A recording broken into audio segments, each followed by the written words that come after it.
Today we're going to be discussing the recent webinar that we had last week with Justice in Aging and providing the key takeaways and speaking to upcoming changes that organizations should be aware of that are impactful to their Medicare population. What your biggest takeaway was from the webinar, and why did this stand out to you specifically? Well, I would say that my first takeaway was really the interest in terms of who was joining, who participated, the sustained engagement throughout. So we did have a very high number of RSVPs, and the fact that everyone stood on the entire time really stood out to me. Number one, this is our second webinar with Tiffany from Justice and Aging, and I couldn't be any prouder to collaborate on a webinar. Just the advocacy and the approach to justice and equity for the aging population and the underserved population that Justice and Aging provides, and Mhm. the work that they do, that was, just a highlight for us.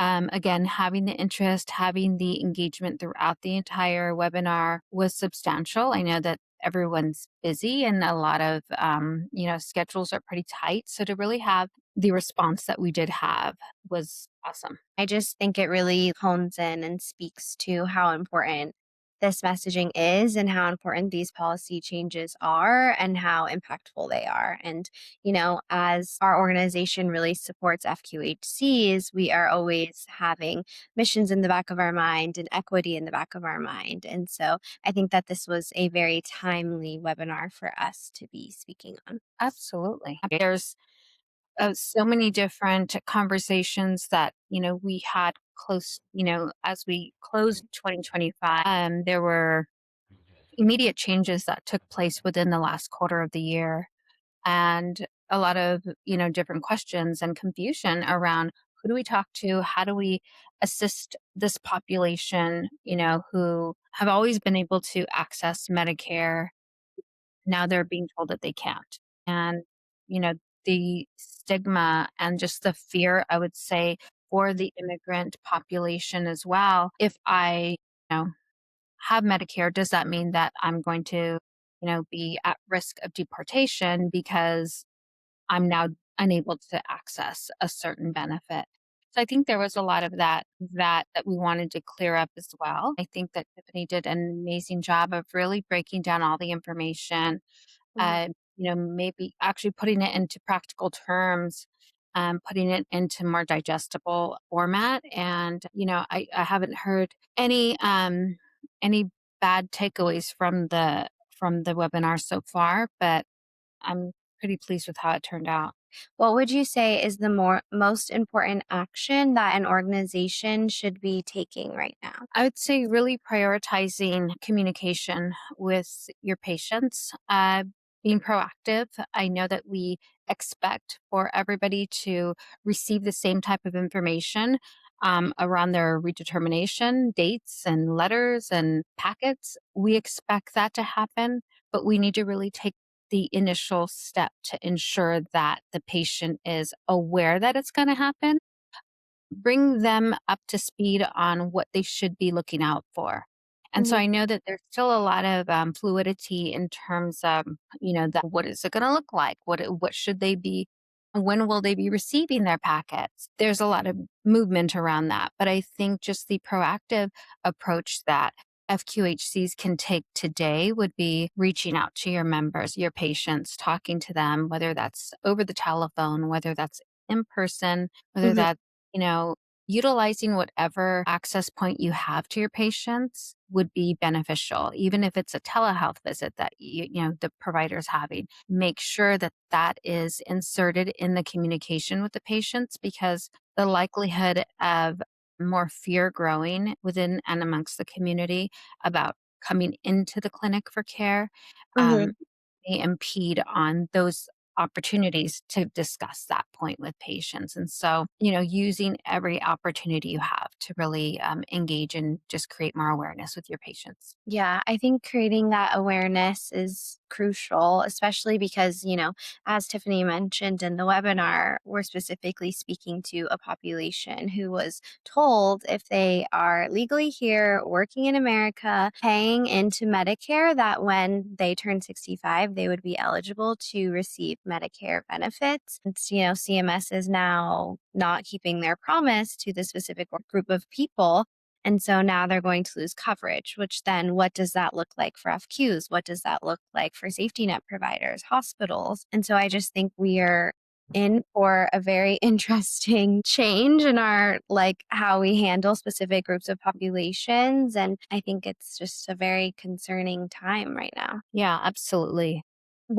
Actually, the final question that came through during the webinar was if immigrants are no longer eligible for, minus a few excluded groups, if they are no longer eligible to access Medicare, they're no longer going to be able to have Medicare, are they still supposed to pay into the Medicare tax? And the answer is yes. So that broken promise that was referenced about Medicare's promise no longer. And so that just erodes trust between the system, the patients, the just across the board. I think, everybody on the call, even though they were muted, it felt like everybody kind of gasped or held their breath at that point because it was such a resounding message, a message to individuals that have built this country, that have worked and contributed in the same way that you and I contribute.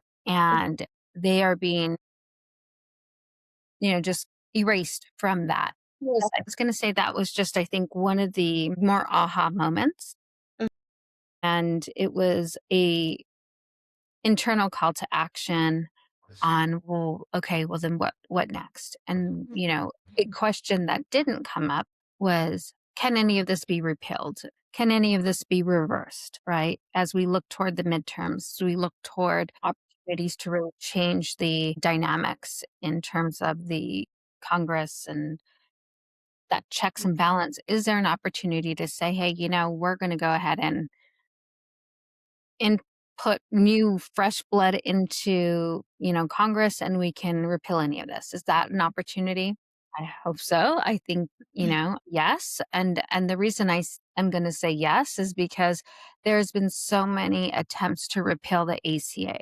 So if there's a opportunity for a new Congress to look at this, look at the inequities, unfairness, the harm that this is going to cause to individuals, to communities, then I don't see why it wouldn't be able to be repealed.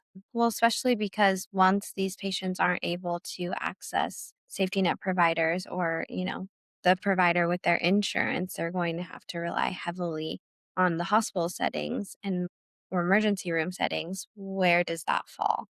Then that is impactful to a larger group of people. So, outside of this specific example, is there anything else that feels especially relevant to FQHCs or to any of our partners? I would also say that there are some exclusions. So, in terms of the work requirement for Medicaid, there's obviously some nuance around that, and there's dynamics and fluidity around all of that.